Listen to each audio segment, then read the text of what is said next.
My sister said she was handling Dad's will, so when the attorney's office called to confirm the filing, I didn't question it. They asked for a case number.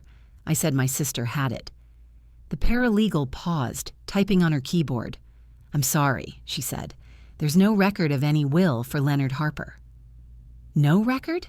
That didn't make sense. Dad was meticulous, the kind of man who labeled every Christmas ornament box by decade. I called his old lawyer's office. The number had been disconnected. A new firm answered under a different name. "No, ma'am," they said. "Mr. Farley retired last winter. He didn't transfer any open cases." Then the bank called, asking about the executor authorization. I told them I hadn't seen one. They refused to release information until the filed will was verified. I called my sister again. She sighed like I was bothering her.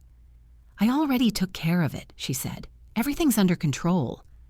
But when she sent me a copy of the supposed will, my father's name was misspelled in the header, Leonard, and the signature at the bottom was too perfect for a man who could barely hold a pen in his final month. That was the moment I knew something was wrong. My father had never written that will. He couldn't have. My name is Clara Jensen. I'm 69 years old, a retired teacher, and this is my story. Before we continue, please tell me where you're watching from.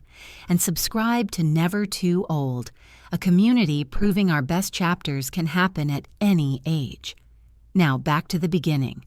The morning after my father's funeral, when my sister first said the words that would change everything, "I'm handling it." The morning after the funeral, the house felt too quiet for how many people had just passed through it. Trays of leftover food lined the counter. Condolence cards stood open like tiny tents along the mantel. The air still smelled faintly of carnations and the menthol rub my father kept by his bed. When people talk about grief, they never mention the silence. It isn't gentle. It's heavy, like a blanket you didn't ask for. I made a pot of coffee, even though I didn't want any. Habit, I guess. Dad always said, "Start the day the same way, no matter what kind of day it is." So I did. I set 2 mugs on the counter before I remembered he wasn't coming to drink his. I left the second mug there anyway. My sister Teresa arrived just after 9 in the morning, her heels sharp against the tile. She'd worn black at the funeral, but now she was in beige, fresh, polished, composed. "Morning," she said, glancing around the kitchen as though checking inventory. "You look tired." "I am," I said. She put her purse down and began gathering the sympathy cards into a neat stack. "Don't overdo it today. We'll have to start sorting things soon." I turned off the coffee pot. "Sorting what?" She looked at me like it was obvious. Dad's estate, the house, the accounts, everything. "I'm handling it." "Handling it?" I repeated. "When did that happen?" She smiled, small and efficient. "I'm the executor." I blinked. "Executor? When did Dad make a will?" "Oh, months ago," she said lightly. "He didn't want to worry you about the details. You're the emotional one." I stared at her. "You mean the one who was here every week while he was sick?" Her eyes hardened just a little. "He trusted me with the paperwork. You had enough on your plate." Something about her tone made my stomach tighten. Teresa had always been like that. Smooth voice, straight answers, no cracks showing. When we were kids, she was the one who corrected teachers if they mispronounced our last name. I admired her for it once.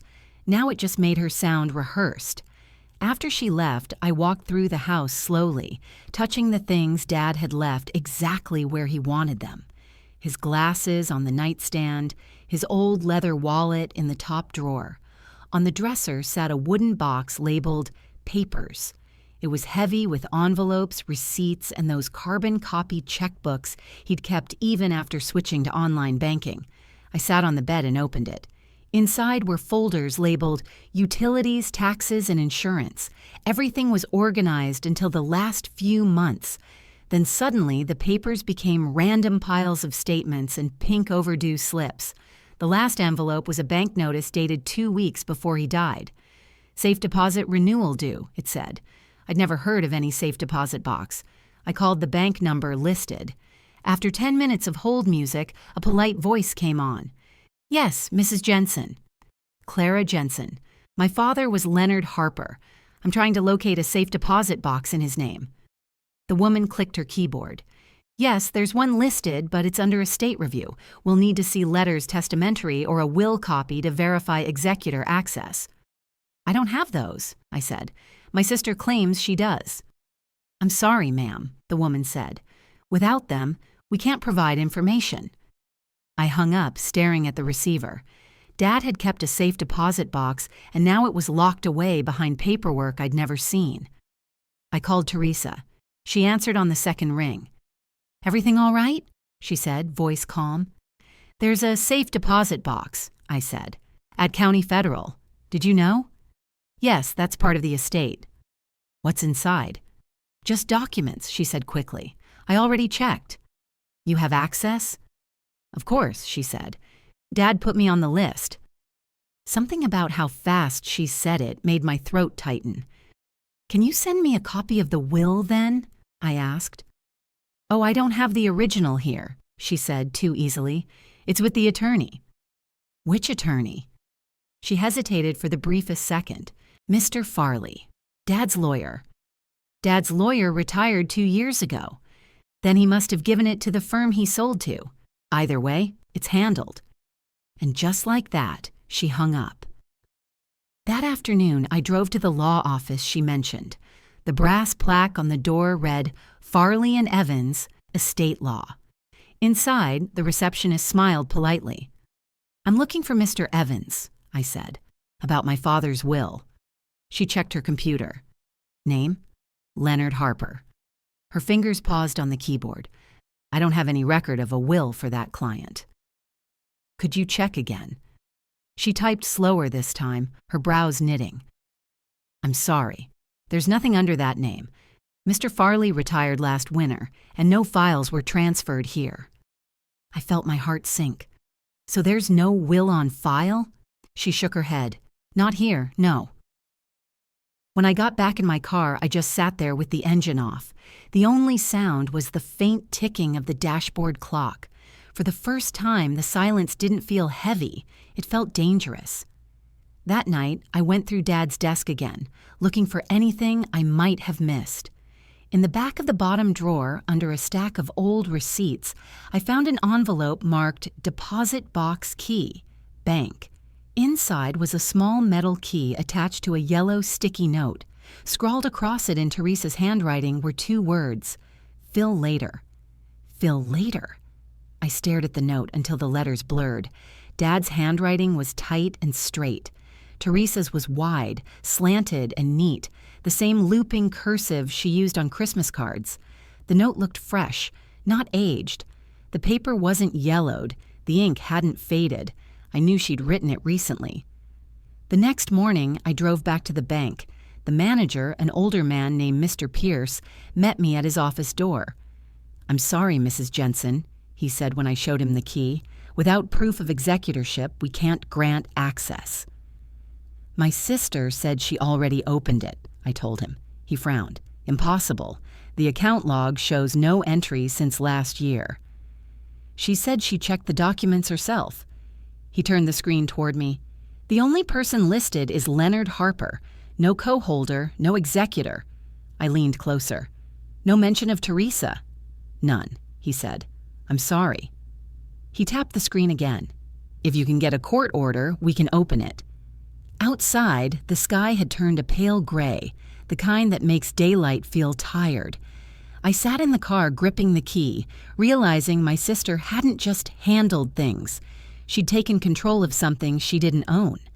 That evening, she came by unannounced, her smile brittle.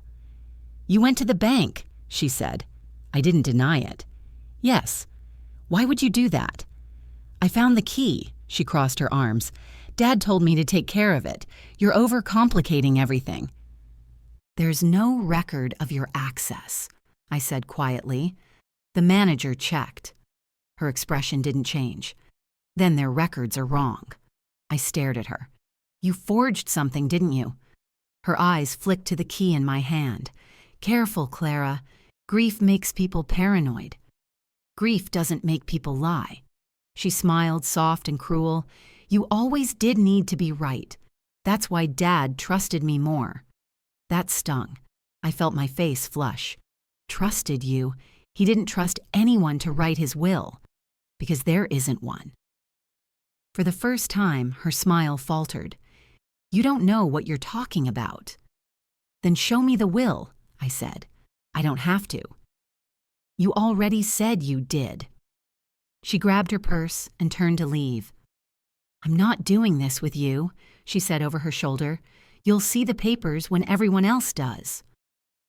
When the door slammed, the sound echoed through the house like a gunshot. Later that night, I sat at the kitchen table staring at the yellow sticky note again. Phil later. 2 words, but they changed everything. I pulled out Dad's old spiral notebook, the one where he wrote down reminders like check oil in car or renew tags. On the last page, I found a note dated 3 months before he died. Teresa offered to help with bank papers. Don't let her rush me. My breath caught. I read it 3 times, tracing the indentation of the pencil marks with my thumb. He'd written it himself, clear as day. It wasn't paranoia, it was warning. I closed the notebook and set it beside the key. The refrigerator clicked on, humming in the background. For a second, it almost sounded like words. Then I realized it was just my pulse in my ears. I whispered, "What are you doing, Teresa?" No one answered, of course. Just the quiet creak of the house settling, like it was holding its breath. The next morning, I called the county clerk's office. I need to confirm whether a will was filed under the name Leonard Harper, I said. The woman on the other end typed for a moment. There's no record of that, she said. Are you sure it was filed in this county? Yes, I said. My sister said she was executor.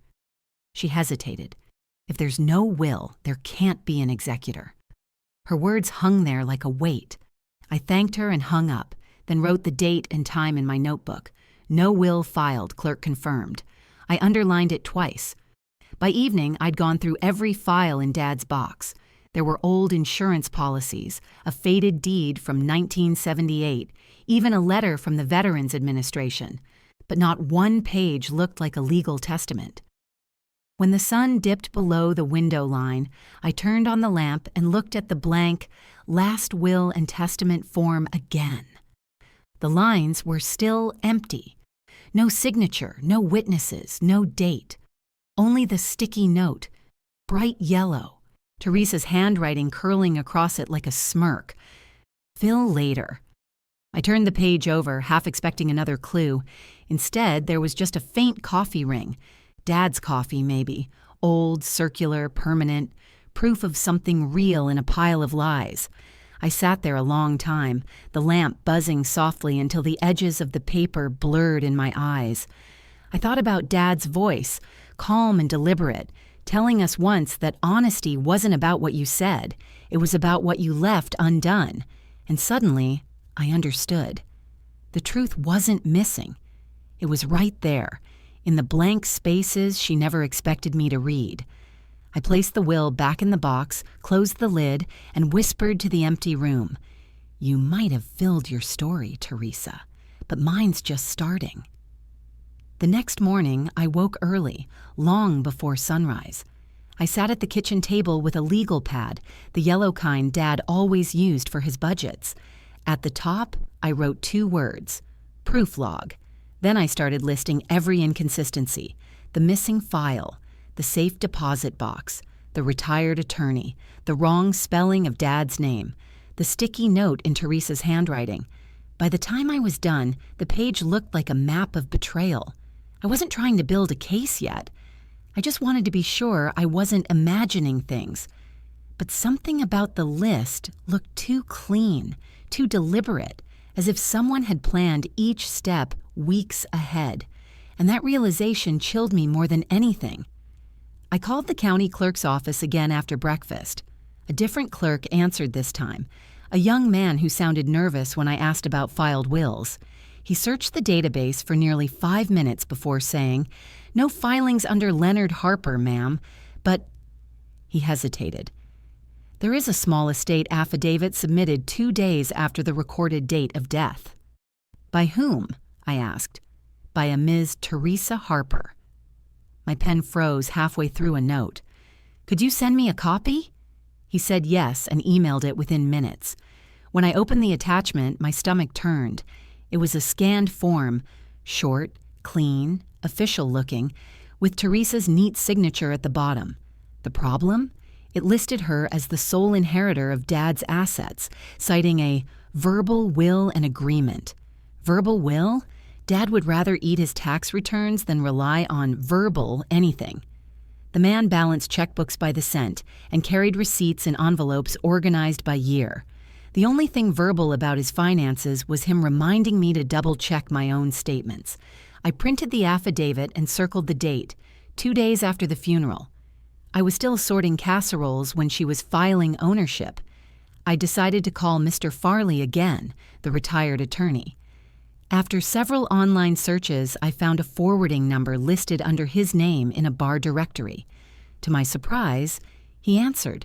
His voice was slow but sharp. "Yes, I handled some of Mr. Harper's taxes years back," he said, "but I never drew up a will for him. He said he wanted to keep things simple."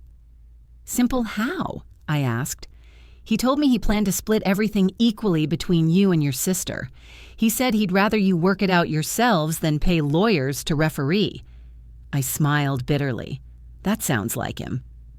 "I told him to get something in writing anyway," Mr. Farley said. He chuckled and said, "What's there to argue about between my girls?" When I hung up, I sat there staring at the receiver, realizing that was probably the last good advice Dad ever ignored. I spent the afternoon calling every number I could find related to his accounts. Insurance, pension, property, tax office. Each one told me the same thing. They were waiting for documentation from the executor. Every system already listed Teresa's name as point of contact. I hadn't even seen the supposed will, yet my name was already fading from the records like chalk in the rain. I pulled out the old family laptop Dad used to store files. The password hint was favorite daughter, which made me snort out loud. He'd meant it as a joke, but the punchline felt cruel now. I tried Clara, wrong. Then Teresa, wrong. Finally, I typed both, because that's what he used to say when we'd fight as kids. "You're both my favorite." It worked. The desktop loaded slowly, full of scanned tax forms, grocery lists, and old photos. But one folder stood out. It was labeled simply Final. Inside, I found a single PDF, willtemplate.pdf. When I opened it, the document was blank except for one line of text near the top. Prepared by T.H. My throat went dry. T.H. Teresa Harper. She hadn't just found a will, she'd started one. And for reasons I couldn't yet prove, she'd finished it after Dad couldn't stop her. That night, the phone rang. It was Teresa. Her tone was casual, like we were discussing groceries. "Hey, just a heads up," she said. "Dad's accounts are being transferred to the estate branch. Don't panic if you see changes online." "What changes?" "Mail forwarding, automatic deposits, those kinds of things. It's all part of probate." "Probate of what?" I asked. She laughed softly. "Of the will, Clara. Don't overthink this." "I talked to the clerk today," I said. "There's no will on file." Silence. Then, smoothly, she replied, "It's pending registration. They're probably backlogged." "They sent me a copy of the affidavit you filed." Now her voice sharpened. "You had no right to request that." "I have every right. You claimed full inheritance based on a verbal will. Dad told me what he wanted, and he told me he didn't write one." She exhaled sharply, then said something that made my blood run cold. "You're not thinking straight, Clara. You always twist things when you're upset. That's why Dad trusted me to handle this." The words stung like a slap. She hung up before I could respond. I didn't sleep that night. Instead, I reread every document I'd printed. Each paper felt heavier than the one before, not because of ink, but because of implication. I noticed small inconsistencies everywhere. Different fonts, different line spacing, dates written in 2 different handwriting styles. It wasn't proof, not yet, but it was a pattern. By dawn, I decided to visit the bank again. This time with the affidavit and the will copy Teresa had emailed. I wanted to see how deep the forgery went. The bank was quiet when I arrived. Only 2 tellers and the faint smell of coffee drifting from somewhere near the offices. Mr. Pierce greeted me at his desk with that patient professionalism older bankers have. "Back again, Mrs. Jensen?" he said kindly. "I need to verify something," I said, laying out the printed will Teresa had sent. He adjusted his glasses and looked it over. "I'm sorry, but this doesn't appear to be an official document. See here?" He pointed to the signature line. "The ink pattern doesn't match an original pen mark. This was printed from a scan." "Could someone forge that?" I asked quietly. He hesitated. "Let's just say it wouldn't be difficult." He slid the page back to me. "You might consider consulting an attorney." As I folded the paper, I saw something I'd missed before. The footer said, "Prepared and witnessed by Dr. Howard Lynn." My father's physician was Dr. Lowell, not Lynn. Who was this person? I asked Mr. Pierce if he knew the name. He shook his head. "Not one of our regular notaries, if that's what you mean." I thanked him and left, the false will burning a hole in my purse. At home, I opened my laptop and searched Dr. Howard Lynn. The first result was a retirement announcement dated 3 years ago. The man had moved to Florida, exactly like that forged physician in the earlier story I'd once read online. But this time it was real, and it was happening to me. If he'd retired 3 years ago, he couldn't have witnessed Dad's will last summer. I called the number listed on the announcement anyway. A woman answered, said she was his assistant. When I explained why I was calling, she paused, then said, "Dr. Lynn hasn't practiced in Illinois since 2021. He couldn't have signed anything here." "Could I email you a copy of the document?" She agreed. An hour later, she called back, "Ma'am, that's definitely not his signature, and that's not our letterhead either." I thanked her, my heart pounding. Now I had confirmation, real evidence that the will was falsified, but evidence meant nothing if I couldn't connect it back to my sister. That evening, I went next door to visit our old neighbor, Mrs. Riley, who'd known our family since I was a child. She greeted me in her housecoat, her silver hair tied up in a scarf. "Clara, I've been meaning to stop by. How are you holding up?" I hesitated before answering. "Can I ask you something strange?"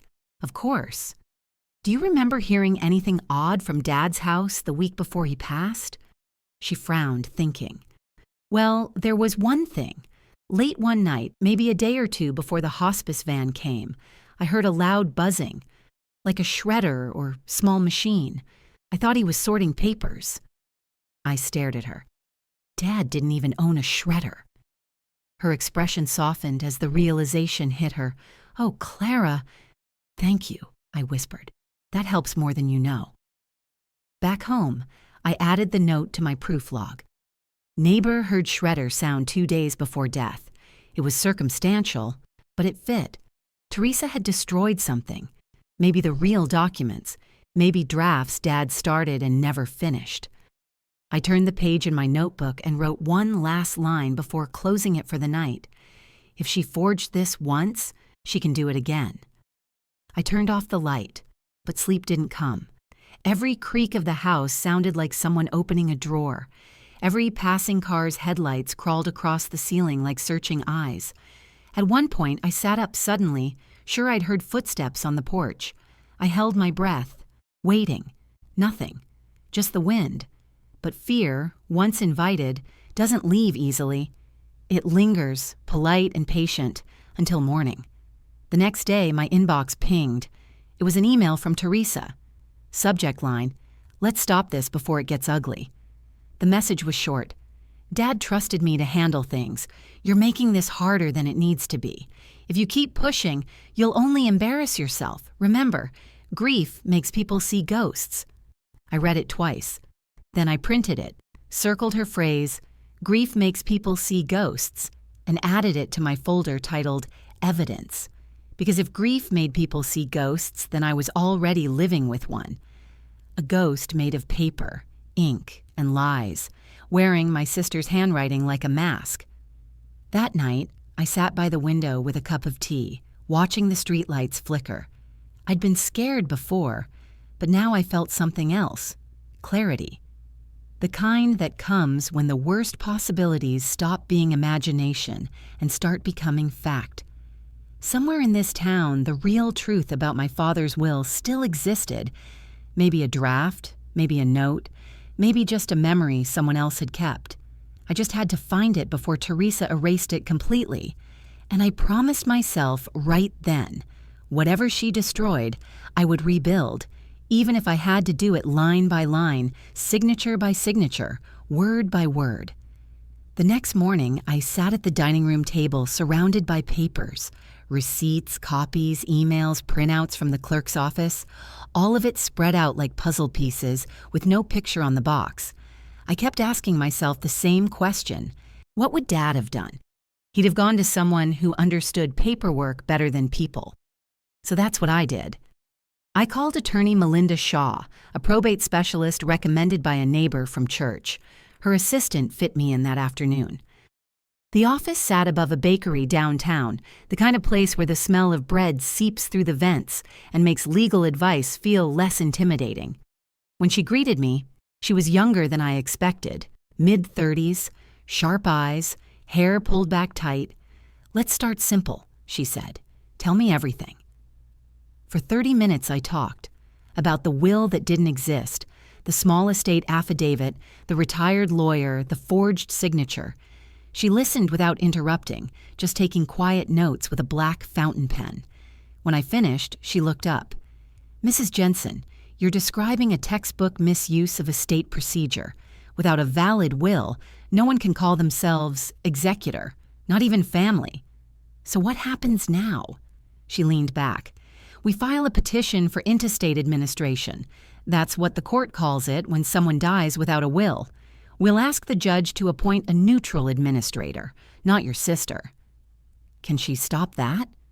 Only if she produces a legitimate will, with witnesses, notarization, and verifiable signatures. I handed her the copy Teresa had emailed. Melinda examined it, then gave a quiet laugh, not mocking, but disbelieving. "This signature line isn't even original ink," she said, "and the supposed witness, Dr. Howard Lynn, retired years ago." "She used a forged name," I said softly. "Then we'll prove it." That night, for the first time since Dad's funeral, I slept. Not deeply, but enough to dream. In the dream, I was sitting at Dad's desk, writing proof log across endless pages, while he stood behind me saying, "Keep your record straight, kiddo. That's how you win." When I woke, the words were still in my head. I went straight to the courthouse that morning to file the petition. The clerk stamped the papers with a sound that felt heavier than it should have, like the first swing of a hammer on a long job. "Next hearing date will be posted in 10 business days," she said. 10 days. 10 days until this stopped being a family argument and became a case. Later that afternoon, I returned to Dad's house. The air inside felt stale, the kind of stillness that comes after weeks of closed windows. I noticed small changes I hadn't made. Drawers rearranged, a framed photo gone from the mantel, dust disturbed where something had been lifted. It felt violated in a quiet way. Then I heard it. A car pulling into the driveway. Teresa. She came in without knocking, holding a stack of envelopes. "I had the mail forwarded here," she said. "Dad's pension notices, property tax receipts. You can give them to me when you're done." "You shouldn't be. Here," I said. She smiled that thin, practiced smile. "It's my house, too, until probate clears." "No, it isn't. Not anymore." I handed her a copy of the petition. She glanced at the heading, her eyes narrowing. "You filed against me?" "I filed for the truth." "You're making this ugly, Clara. Dad wouldn't have wanted that." "Dad wouldn't have wanted a forged will either." Her jaw tightened. She looked around the room, scanning the furniture like inventory. "You never appreciated what I do for this family. You always had to play hero. And you always had to be in charge," I said quietly. The silence stretched until she finally tossed the envelopes on the table. "Good luck with your little crusade," she said. "You'll need it." She turned and left. Through the window, I watched her back out of the driveway fast, gravel kicking against the curb. When the dust settled, I walked upstairs to Dad's office, a cramped little room that smelled of pencil shavings and old paper. Most of the shelves were untouched, but one thing caught my eye: his spiral notebook, the same one he used for grocery lists and oil change reminders. It sat on the desk open to a page dated 3 months before his death. In Dad's careful block letters, it read, "No will written. Split equally. Do not fight." I stared at it until the letters blurred. Below his handwriting was a faint fingerprint in smudged graphite, proof that it was real. The note wasn't witnessed, not notarized, but it was honest, direct, and unmistakably him. I photographed the page from 3 angles, then slid the notebook into a plastic sleeve. That single page meant more to me than any forged document Teresa could wave in a courtroom. The next week moved slowly, each day measured by phone calls and waiting. Melinda's office gathered the paperwork. I kept compiling evidence. She told me to track every conversation with my sister, every change of account, every document sent or received. By the 4th day, my proof log had turned into a binder. But truth has a strange way of drawing trouble. On Thursday afternoon, an envelope appeared in my mailbox. No return address, just my name typed neatly in black ink. Inside was a single sheet of paper. Across the top, notice of property transfer intent, Harper residence. At the bottom, signed by executor Teresa Harper. It wasn't filed anywhere, just printed, like a threat dressed up as paperwork. I brought it straight to Melinda.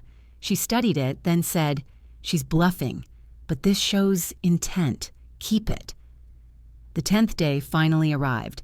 I drove to the courthouse early, the binder riding shotgun beside me like an extra passenger. The air smelled faintly of rain, heavy with that electric charge before a storm. Inside, the probate courtroom was smaller than I imagined. More conference room than grand chamber. Teresa was already there, perfectly composed, a silk scarf tied around her neck. When she saw me, she didn't smile. Her attorney, a tired-looking man with too many folders, leaned toward her, whispering. Melinda greeted me with a calm nod.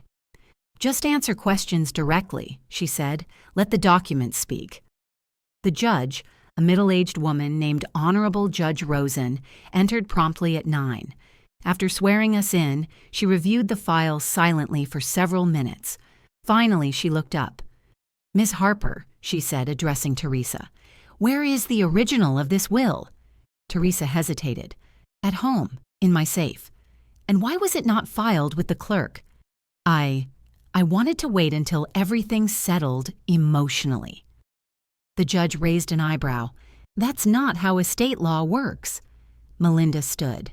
"Your Honor, we have evidence that the supposed witness, Dr. Howard Lynn, retired 3 years before this document's date. We also have correspondence from his office confirming the signature is fraudulent." The judge flipped to the page, examined it, then looked back at Teresa. "Do you dispute this, Miss Harper?" Teresa's lawyer spoke up quickly. "We'd like time to verify." "You'll have time," Judge Rosen said. "But for now, this court cannot recognize the will as valid." The words hit the room like a gavel even before she lifted hers. Teresa's face remained expressionless, but I saw her hands tremble slightly as she gathered her papers. The judge continued, "Pending review, a temporary neutral administrator will oversee the estate." When the session adjourned, Melinda whispered, "That's a big win. It means she can't touch anything until we finish proving the fraud." But victories in court don't feel like fireworks. They feel like catching your breath after nearly drowning. Relief mixed with the knowledge you're still in deep water. Outside the courthouse, the sky finally opened up. Rain hit the pavement in steady sheets. Teresa stood under the awning, staring straight ahead. When she noticed me, she said quietly, "You've turned this family into a spectacle." "I didn't forge a document," I said. Her expression cracked, just for a moment. "You'll regret this, Clara." She stepped into the rain without an umbrella, walking quickly toward her car until the downpour swallowed her figure. I stood there watching her go, soaked to the shoulders, until Melinda touched my arm. "Let's get you home," she said. That evening, I made tea and sat at the same kitchen table where this all began. The rain had slowed to a whisper against the windows. The house smelled of damp wood and something else. Closure, maybe. I opened Dad's spiral notebook again and read his words out loud. Split equally. Do not fight. Then I whispered, "I'm trying, Dad. I really am." My phone buzzed. An unknown number. When I answered, a man's voice said, "Mrs. Jensen, this is Paul, a reporter with the local paper. I heard there's a probate case involving a disputed will at the Harper property. Would you be willing to comment?" I almost hung up, but something in his tone, respectful, curious, stopped me. "I'm not ready to talk yet," I said. "That's fine," he replied, "but you might want to know. Yours isn't the only case like this lately." My breath caught. "What do you mean?" "There have been 3 similar filings this year. Each involved an executor producing unverified wills right after someone passed. Same county, same notary stamp." I gripped the phone tighter. "Same stamp?" "Yes, ma'am. We're checking whether it's connected." I thanked him, my pulse quickening. After we hung up, I stared at the wall, realizing this wasn't just family drama anymore. It might be part of something larger, something practiced. I looked back at the open notebook, at Dad's steady handwriting. Maybe he couldn't stop what happened, but I could. And as the rain finally stopped, leaving the air thick and silent, I made myself a quiet promise. If Teresa thought the storm was over, she was wrong. It was just changing direction. And this time, it was headed her way. 2 days after the hearing, the air in the house changed. It wasn't something you could measure, not temperature or sound, but the kind of pressure that builds before something breaks. Every creak in the floor felt sharper. Every car slowing outside made my chest tighten. It started small. The phone rang twice that morning, both times with silence on the other end. Then came the mail. A thin white envelope, no return address. Inside was a single page that read, "You're making a mistake. Walk away before you lose more than a house." No signature. No sender. Just that. The letters were printed from a computer. Generic font. No fingerprints that I could see. But the timing was too perfect to be random. I called Melinda, my attorney. She told me to keep it sealed. "Don't respond, don't throw it out," she said. "Threats have patterns. We'll show the judge if it escalates." Escalates. The word sat in my stomach like lead. That afternoon, I went to the grocery store to clear my head. When I came back, the side gate to Dad's yard was open. I always locked it. Inside, the shed door stood ajar, a padlock hanging loose on one hinge. I stepped inside slowly, heart pounding. Nothing seemed stolen. The rake, the boxes of old tools, even Dad's rusted mower were all still there. But on the workbench sat something new, a manila folder. My hands shook as I opened it. Inside were photocopies of bank transfers, pages stamped confidential.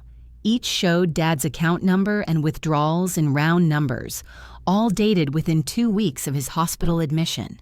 And at the bottom, signed neatly in blue ink, Executor Authorization, Teresa Harper. But the signature wasn't his, it was hers. I backed out of the shed and locked it, my breath coming fast. Someone had been in the yard. Someone had planted that folder where I would find it. A warning or a message. I didn't know which. I called Melinda again. She told me to bring everything to her office the next morning. "Whoever left those pages wants to scare you," she said. "Don't give them the satisfaction." But fear doesn't listen to advice. It seeps in through the walls, follows you from room to room, waits behind every sound. That night, sleep refused to come. I sat in Dad's recliner, a cup of tea growing cold beside me, staring at the photograph of us from 5 years ago. The last Thanksgiving before his health started to slide. In the photo, Teresa and I were smiling, our arms around his shoulders. She looked proud, I looked tired, and he looked happy. I wondered what he would say now if he could see us. 2 daughters tearing each other apart over a house that used to be a home. Around midnight, I heard the faintest scrape of gravel outside. I turned off the lamp and moved quietly to the window. A car idled near the curb, headlights off. I couldn't see who was inside, just the glow of a phone screen. After a minute, it drove away. I didn't sleep after that. The next morning, I packed the folder, the letter, and my notes into a box and drove to Melinda's office. When I handed them over, she scanned through the pages and frowned. "These transfers, do you recognize the amounts?" I shook my head. "No, but they're all round figures, even thousands." "That's how people move money when they're trying to hide it," she said. "Did your father have any joint accounts?" "One for utilities. He added Teresa's name last year just in case." Melinda sighed. "Then that's where she's pulling from. But here's the problem. The paper trail shows she acted as executor before the court approved it. That's illegal." "What happens to people who do that?" I asked. "Depends on the judge," she said. "Sometimes restitution, sometimes worse." She closed the folder and looked at me over her glasses. "I think we're dealing with something bigger than your sister's pride, Clara. She's either getting help or advice from someone who knows how to fake this kind of thing." The thought made my throat go dry. Who would help her do something like that? Melinda leaned back. People who know where to sell a forged will, or how to profit from one. That afternoon, I drove to Dad's old workplace, Harper Accounting, the small firm he'd run for nearly 30 years before retiring. The sign was faded, half the windows boarded, but his former assistant, Mr. Caldwell, still kept a desk there part-time. He looked surprised to see me. "Clara, my goodness, you look just like your father did when he was on a mission." "I need to ask about something," I said. "Did Dad ever mention updating? His will? Maybe through another attorney?" He rubbed his chin. "No, ma'am. He used to joke that the only will I need is in the desk drawer. He never trusted lawyers after that audit mess in '94. "What desk drawer?" "The one in his home office, bottom left, locked tight. I never saw inside it." My pulse quickened. "Thank you." When I got home, I went straight to the office. The bottom left drawer had a brass keyhole I'd ignored before. After some searching, I found a small key taped to the underside of the desk. Inside was a folded envelope, yellowed from time. Across the front, in Dad's handwriting, "To my daughters," if I can't explain this myself. My hands shook as I opened it. Inside was a single sheet of paper, written in his precise, blocky print. "If I never finish the paperwork, remember what I told you. Split everything evenly. Don't fight. The house is only wood and paint. Family is what matters." It wasn't a will, but it was enough to prove intent. I took a photo and sent it to Melinda immediately. Her reply came within minutes. "Keep it safe. That's better than any fake signature." The next morning, Melinda called with new information. She'd found out where Teresa's so-called notary stamp came from. It belonged to a man named Gregory Hale, a local loan broker who had lost his license last year after reports of forged signatures. According to state records, his notary seal had been misplaced during an audit. "Your sister's using stolen credentials," Melinda said. "That means criminal fraud, not just civil dispute."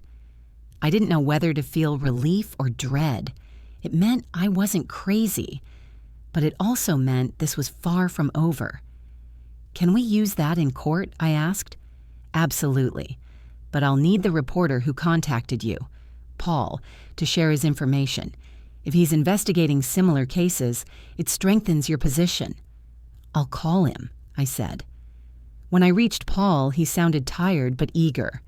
"Mrs. Jensen, I'm glad you called. I've been digging deeper since we spoke. You were right. There's a pattern. Same county clerk's office, same affidavit template, even the same email format for executor notifications." "Who's behind it?" I asked. "I don't know yet," he said, "but your sister's not the only one filing these. Someone's guiding them, maybe forging documents in exchange for a cut. His words made my stomach turn. A ring of forgeries. Not just family betrayal, but business. I can give you copies of the other cases, he said. You'll see the same notary name. Gregory Hale? He paused. You already know? Melinda found it. Paul exhaled. Then I think we just connected the dots. That evening, I sat in the living room with Dad's letter in my lap, the ink catching the lamplight. I could almost hear his voice again, steady and certain. Don't fight. Family matters.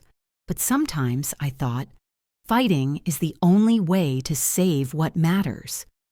The doorbell rang, startling me. When I opened it, no one was there, only a plain white envelope on the doormat. Inside was a photograph. It showed me, leaving Melinda's office that morning, binder in hand. No note this time, just the picture.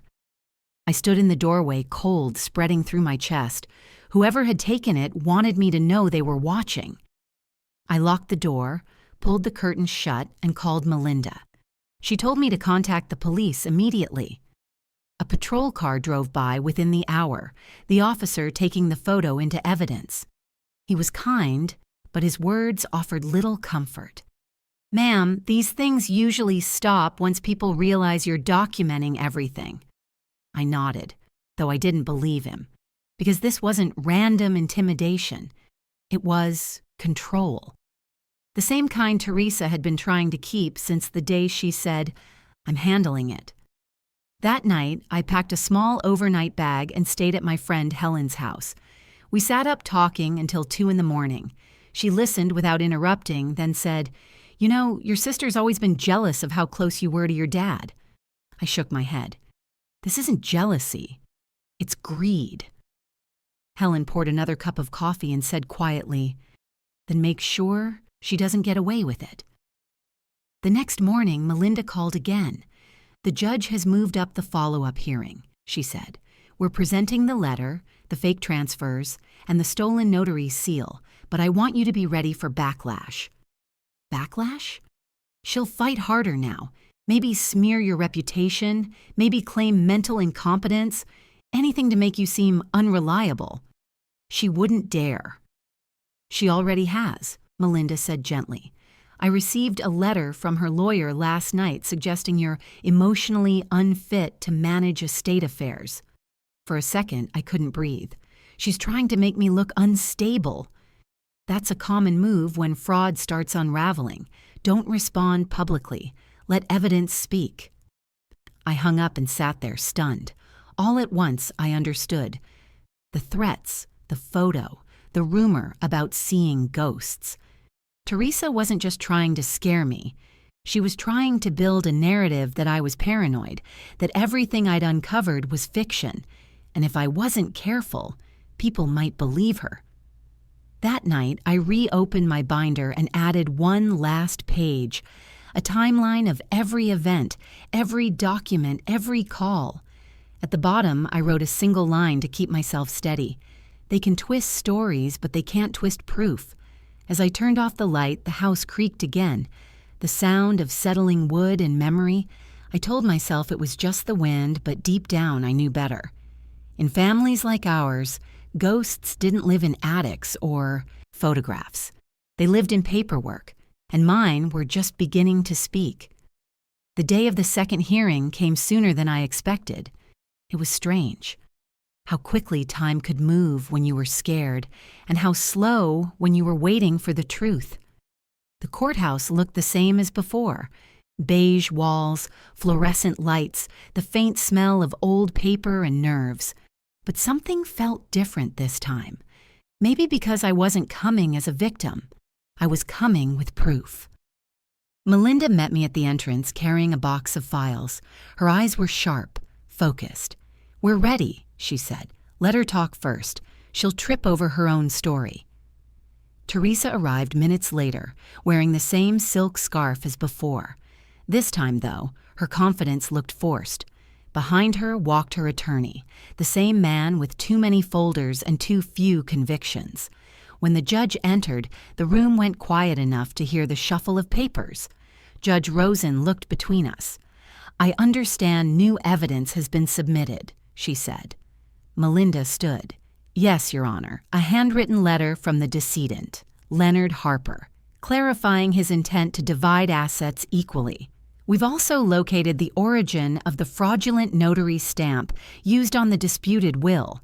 The seal belongs to one Gregory Hale, whose notary license was revoked last year." The judge turned to Teresa. "Ms. Harper, do you wish to respond?" Teresa didn't look up. Her lawyer whispered something, then spoke for her.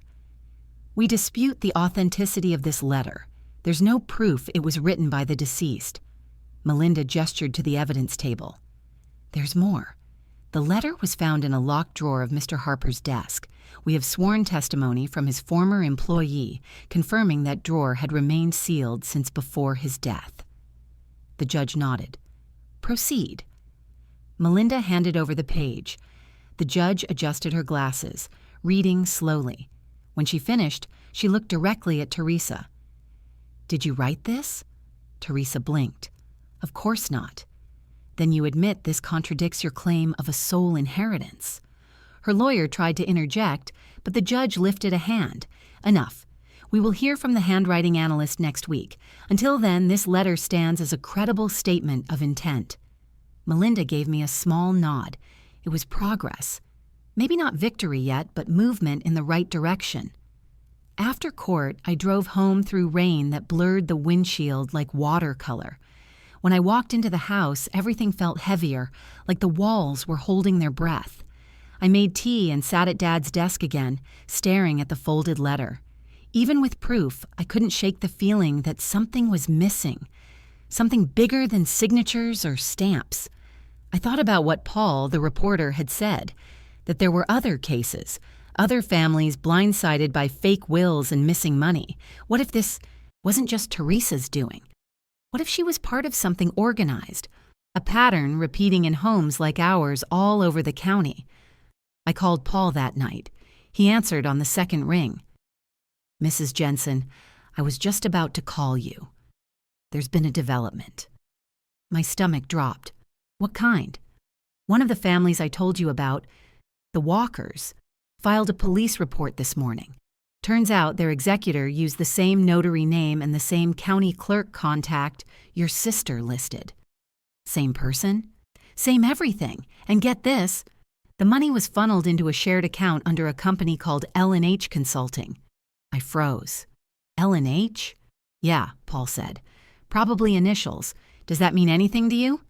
I swallowed hard. "Leonard and Harper." There was a pause on the line. Then Paul said quietly, "I think your sister's been laundering your father's assets through that shell company." The next morning, I drove straight to Melinda's office with Paul's findings printed out. She flipped through them, her expression growing graver by the minute. "This connects everything," she said. "Teresa filed false documents under your father's name, funneled the funds through L&H Consulting, and used a forged notary stamp to justify it. If we prove she created that company herself, it's over." "How do we prove it?" "Corporate registration. We'll subpoena the records." By afternoon, Melinda's assistant had already filed the request. But I wasn't content to wait. I drove to the county records office myself, the same one where Dad used to pay property taxes in person. The clerk, a woman about my age with kind eyes, typed L&H Consulting into her database. After a moment, she frowned. "It's registered under one managing member." "Name?" She hesitated. "Teresa Harper." The room seemed to tilt. I steadied myself on the counter. "Date of registration?" 2 weeks before your father's hospitalization."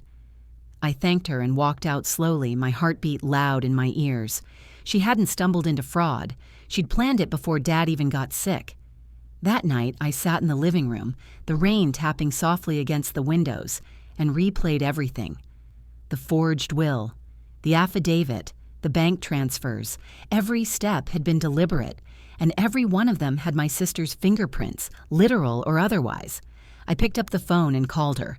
She answered on the first ring. "What do you want, Clara?" You registered a company called L&H Consulting, I said. She went silent. 2 weeks before Dad went into the hospital, I continued, under your own name. Her voice came back sharp. You've been digging where you don't belong. I'm digging where you buried him. Don't be dramatic. You used his initials, Teresa. You took his name and turned it into a bank account. Her tone dropped lower. You don't understand what he asked me to do. Then explain it. She exhaled hard. Dad wanted things handled quietly. He didn't trust institutions anymore. I just streamlined what he wanted. By forging his signature? By stealing his money? She didn't answer. You didn't streamline Teresa. You erased him. The silence stretched for so long that I thought she'd hung up. Then she said quietly, You're not going to win this. Maybe not, I said, but at least I'll know I didn't help you lie. She hung up without another word. 2 days later, Paul called again. You're going to want to hear this, he said. I ran the EIN number for L&H Consulting. Guess where it's registered? Where? The same P.O. box your sister used for your father's pension checks. It felt like every piece of air in the room vanished. All those missing pension payments I thought were processing delays. She'd been diverting them into that company account. Paul, I said quietly, I need those documents for the court file. You'll have them by tomorrow morning. That evening, I went through the house one last time, gathering every bit of evidence. Dad's handwritten letter, the bank statements, the fraudulent will, and the photo of me leaving Melinda's office. When I lifted the corner of the living room rug to tuck the envelope away, something caught my eye. A faint outline in the wood beneath, a small rectangular cut, almost invisible unless you knew where to look. I knelt down and pressed along the edge. The wood shifted slightly, then lifted. Beneath it was a shallow compartment, a floorboard safe. Inside, wrapped in a faded handkerchief, were 2 old checkbooks and a folded envelope. On the envelope, written in Dad's steady print, "Backup records. Do not destroy." My hands trembled as I opened it. Inside were photocopies of his account summaries and a note that read, In case of dispute, contact First State Bank. Manager, Harold Pierce. He knows what's real. Mr. Pierce, the banker who'd helped me the first week. Dad had left him as a failsafe. He must have suspected something. The next morning, I brought the documents to Mr. Pierce. When I showed him the checkbooks, his eyes widened. I remember these, he said softly. He came in one day, said he wanted duplicates made for safekeeping. Told me to keep an eye on things if his daughters started arguing. Did he say why? He nodded slowly. He said one of you had friends in banking who couldn't be trusted. I exhaled. That was Teresa. Mr. Pierce reached into his drawer and pulled out a small ledger. I'm not supposed to show this, he said, but I think he'd want you to see. In the ledger were copies of withdrawal requests, the same ones from the folder in the shed. Each had Teresa's signature, and each was dated before Dad's death. Unauthorized access, he said quietly. That's not executor activity, that's theft. He looked at me gravely. You should take these to your attorney right away. Back at Melinda's office, I handed her the ledger and the letter from the floor safe. She looked at me like I'd just handed her a confession. This is it, she said. This proves intent, timeline, and motive. The judge will see it for what it is. But she'll fight it, I said. She can fight the paperwork, Melinda said, closing the folder gently, but she can't fight the handwriting. For the first time in weeks, I felt something close to peace. Not relief yet. That would come later, maybe. But a steady kind of calm. The kind that comes when you realize the storm might finally be passing.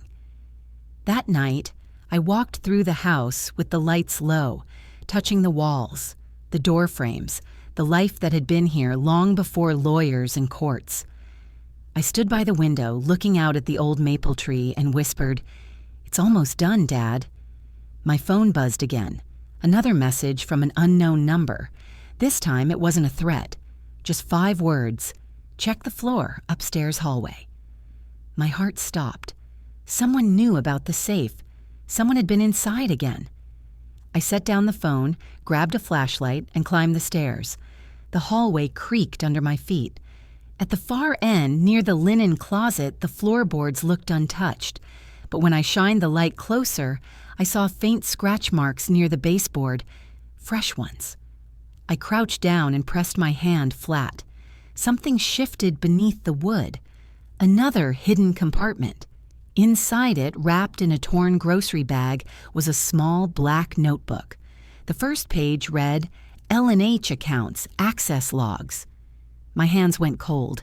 Inside were handwritten notes, bank codes, account numbers, transfer details, every transaction, every name. And at the bottom of the last page, in clear blue ink, one line that made my breath stop, payments confirmed, client satisfied. G.H. Gregory Hale. The same man whose stolen notary seal started all of this. I sat back on the floor, the notebook heavy in my hands. It was all connected. The forgeries, the fake wills, the missing money. And now, for the first time, I had proof that it wasn't just my sister. It was a partnership. I closed the notebook, heart pounding. For months, I'd been trying to prove one woman's greed. Now I realized I was standing in the middle of a network built on it, and if I wanted to end it, I'd have to walk straight through the center. The final hearing was set for a Tuesday morning. Gray sky, crisp air, the kind of weather my father would have chosen for anything serious. Melinda and I waited on the bench outside while the bailiff called the docket. I held the black notebook from the hallway floor in both hands. Its edges had softened from use. Inside were the lies that tried to replace my father, the transfers that tried to empty him, and the initials that tied it all together. When our case was called, Teresa was already seated. Her lawyer looked smaller than last time, his confidence ironed flat. Judge Rosen entered, nodded once, and said, "You may proceed." Melinda stood. No performance, just paper and dates. Your Honor, since our last appearance, we recovered handwritten account logs from the decedent's residence, entries that match round number withdrawals to an entity called L&H Consulting, registered to Miss Harper. The same logs reference G.H., the former notary whose license was revoked for document fraud. We also have bank corroboration and a ledger from Mr. Pierce at First State Bank that mirrors these entries, line for line.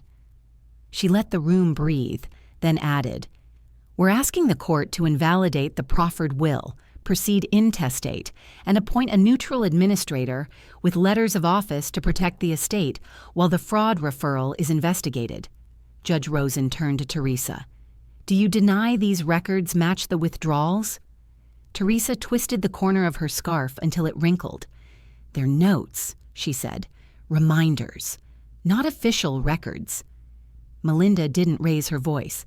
"Explain why the reminders match bank debits to the cent, and why the company receiving those debits is the same entity you registered 2 weeks before Mr. Harper's hospitalization." Teresa opened her mouth, then closed it. Her lawyer started to object. The judge lifted a hand and the objection died before it stood. The air vent hummed. Paper smelled like rain. The judge read for a long time and then set the file down as if it had a temperature. "I've seen enough," she said. "The proffered will is not recognized by this court. The matter proceeds intestate. The court appoints an independent administrator and issues letters of office to take immediate control of the estate. All accounts associated with L&H Consulting remain frozen. This case is referred to the state's attorney for further review of potential fraud." The gavel didn't thunder. It clicked, but the sound felt like a lock turning from my side for once. In the hallway, Teresa caught up to me. Her scarf was perfect. Her voice wasn't. "You don't understand what you've started," she said. "You'll lose more than a house." "I'm not losing a house," I told her. "I'm rebuilding a record." For a second, she looked human, tired, cornered, older than her perfume. Then the mask returned, and she walked away. By afternoon, the rest moved like a fast montage. Bank compliance confirmed the freeze. A detective called about Hale's notary seal. Paul's article went live. Retired notary. Tied to estate forgery web. County opens review. 2 other daughters reached out. Same stamp, same timing, same words whispered over casseroles. I'm handling it. Wrote down their names and underlined them once. The next morning, Mr. Pierce phoned. "We have court authorization," he said. "If you'd like, we can open your father's safe deposit box together." The vault was cold like a winter hallway. He turned his key. I turned mine. Inside were envelopes in my father's print. Insurance, house, taxes, ledgers, and a smaller one worn soft at the folds. If I can't explain this myself. A bank receipt was paper-clipped to a page of penciled figures. The receipt number matched Mr. Pierce's ledger exactly. No gaps, no L&H, no rounds, just a life that balanced. Mr. Pierce rested his hand on the metal shelf. He told me, "Someday I might not be able to answer questions. Paper will have to do it for me." Back home, the house felt different, emptied of weather. I made tea, opened windows, let the day move through the rooms.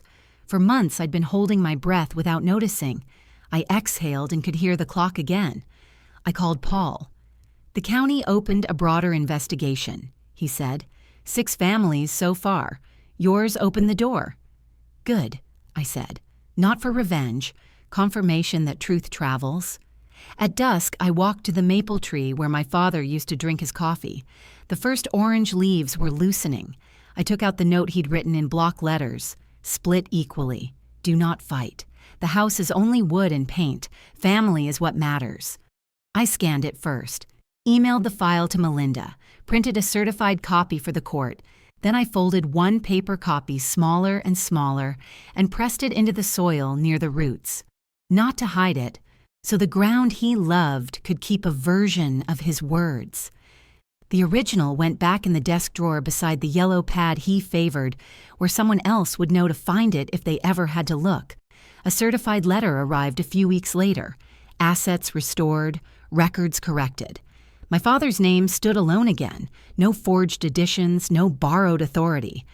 I ran my thumb over the embossed seal and whispered, "You're free now." I placed that letter in the drawer with his spiral notebook and closed it gently. I didn't feel anger or triumph. I felt balance, like numbers that finally stop wobbling. That night, I sat on the porch with a blanket, watching the streetlights hum awake. The neighborhood was quiet. Crickets, a far car, the small sounds of a town that had learned nothing and everything at the same time. I thought about the ways people justify taking, fear, control, the math of need. None of it looks worth it once you count the cost in names. Dad used to say integrity isn't proven when people are watching. It's proven when they aren't. For months, Teresa had been acting in the dark, and the dark had seemed big. But light is work, not luck. Sometimes it's a desk lamp and a ledger. Sometimes it's just the nerve to ask for originals. Before dawn, I sat at his desk one last time. I wrote a letter and left it where his notebook used to live. If someone finds this, know that truth doesn't vanish when it's buried. It waits, and sometimes all it needs is one person willing to dig. I sealed the envelope, turned off the lamp, and stood. The house didn't feel like a trap anymore. It felt like a place that remembered me. As the door clicked behind me, my phone buzzed once. Unknown number. "This didn't start with your sister." I saved it under next steps, poured my coffee, and let the sun come up.